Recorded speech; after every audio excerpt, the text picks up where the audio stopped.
अरे तोप न रे समियाना के चोप दे हम ढूंढिए में घोप।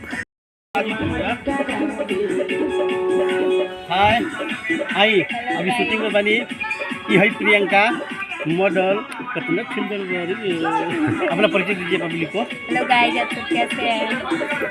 मैं प्रियंका गुप्ता और आज हमारा शूट चल रहा है कितना सारा मस्त नजर यो कदक जितना सुंदर बानी उतना सुंदर काम बा हमार। तो अच्छा आप लोग देख रहे होंगे। आइए। हाँ, बोलिए।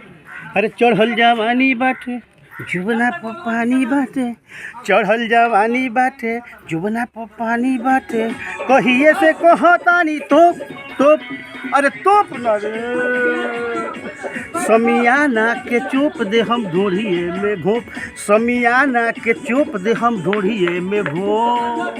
सामान की तारे की चोप घोपता रे, सामान की तारे की चोप घोपता रे। ए गइयो ले तरु हाय